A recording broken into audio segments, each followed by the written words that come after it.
आज लेने बैठे हैं और वो संकल्प है कि ऐसा भारत अगली पीढ़ी देश में बनाएगी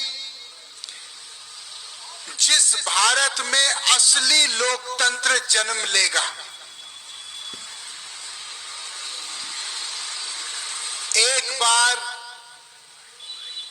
राम मनोहर लोहिया जी को किसी ने पूछा कि नेताजी, आप कांग्रेस के खिलाफ इतना क्यों बोलते हो? आप तो पंडित नेहरू के मित्र रहे हो, लेकिन आप उनके खिलाफ पूरा बोलते हो, ऐसा क्यों होता है? उन्होंने कहा कि देखिए, मैं न कांग्रेस के खिलाफ हूं, न पंडित नेहरू के खिलाफ हूं। उसी सोच से पल बढ़ के मैं आजादी की लड़ाई में आया। लेकिन जब केंद्रीकरण की राक्षसी ताकत इतनी बढ़ जाती है कि आम आदमी उस ताकत से दूर हो जाता है, तो कभी भी देश का गरीब आदमी अपने जंजीरें नहीं तोड़ सकता। भाइयों, हम इसलिए सांसद नहीं बने हैं कि हम मंच की बात आप तक पहुंचाएं। हम सांसद इसलिए बने हैं कि आपकी बात मंच पर बोल पाएं। जब इस देश में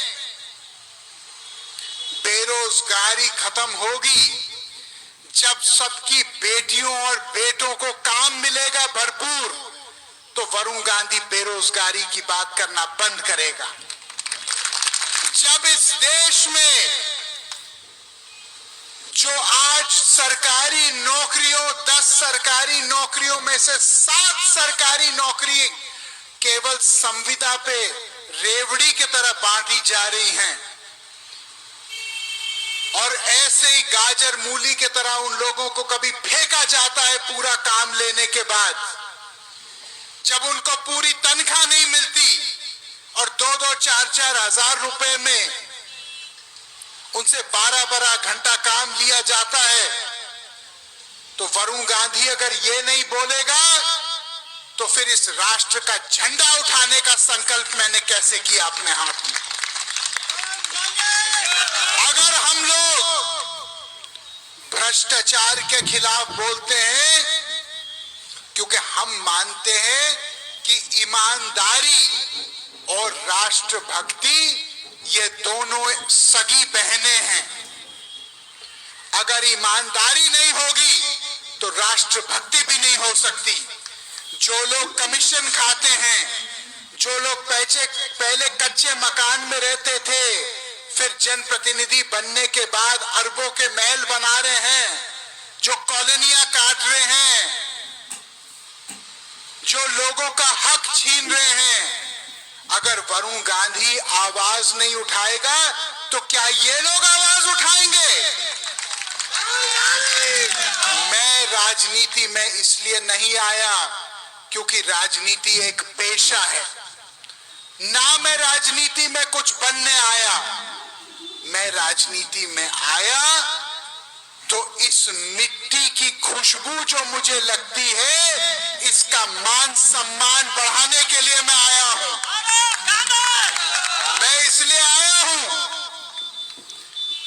ताकि अगर कोई माय का लाल हिंदुस्तान को अंदर से दीमक के तरह खा रहा है, तो हम नाम लेके और उसका काम लेके भी बोलेंगे और डंके के चोट पे बोलेंगे। हमारे देश में आपके बाप दादाओं ने, आपके माँ और दादियों और नानियों ने अपने कंगने बेच दिए। इस देश की आजादी की लड़ाई में अपनी हड्डियां तोड़वा दी, जेल की सजा काटी, सब कुछ अपना दांव पे लगाया, तब हमारा देश जाके स्वतंत्र हुआ। आज केवल हम हिंदुस्तान पाकिस्तान के क्रिकेट मैच पे ताली बजाएं, ये हमारी देशभक्ति नहीं हो सकती। देशभक्ति हमारी तब होगी जब हम अपना सब कुछ दांव पे लगाने के लिए तैयार हों इस देश के लिए। आज मैं आपसे पूछना चाहता हूं, कितने लोग यहां पे, हाथ उठाइए, कितने लोग यहां पे इस देश को प्यार करते हैं? हाथ उठाइए। कितने लोग अपने बच्चों को प्यार करते हैं? अपना हाथ उठाइए। अब मैं एक बात आपसे पूछना चाह रहा हूं। आज जब आप गरीबी देखते हैं, आप बेरोजगारी अपनी पाते हैं, आप अपने बढ़ते हुए इलाज के दाम को देखते हैं, आप अपने बच्चों की बढ़ती हुई स्कूल फीस को देखते हैं, आप दूध के, दही के, सब्जियों के, फलों के बढ़ते हुए कीमत को देखते हैं, तो क्या आपको नहीं लगता आपके इस बेटे वरुण गांधी को इनके खिलाफ आवाज उठानी चाहिए कि नहीं उठानी चाहिए? भाइयों, जब मैं राजनीति में आया तो मैं एक शंकराचार्य महाराज के पास गया। मैंने उनके चरण छुए। मैंने कहा, महाराज कुछ हमको ऐसा बताइए कि आजीवन हम लोग इसको गांठ बांध करके अपनी राजनीति का नींव बनाएं। उन्होंने केवल 2 लाइनें बोली। उन्होंने कहा, एक, बेटा दूसरों के हमेशा काम आना, और दूसरा बोले कि सच्चाई के मामले में कफन बांध के हमेशा चलना। उन्होंने कहा कि तुमको मैं आशीर्वाद इसलिए नहीं दे रहा हूं कि तुम एक सांसद, मंत्री ये सब बनो। तुमको मैं आशीर्वाद इसलिए दे रहा हूं कि इस देश में जहां भी अन्याय और जब भी अन्याय होगा, तुम उसके खिलाफ एक क्रांतिकारी बन के बोलोगे। हमारे बाबा जी बैठे हैं यहाँ पे, प्रणाम करता हूं बाबा जी आपको। एक तो बाबा जियों को हमने पाल दिया, अभी इनको देख के दूसरे बाबा जी भी आ गए कि हमारा नंबर भी कहीं ना आ जाए। क्या गलत कह रहे हैं?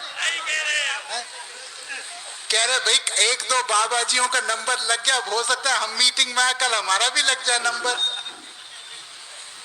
जय हो बाबा जी आपकी। इनको अभी से माला पहना दो भैया। भाइयों,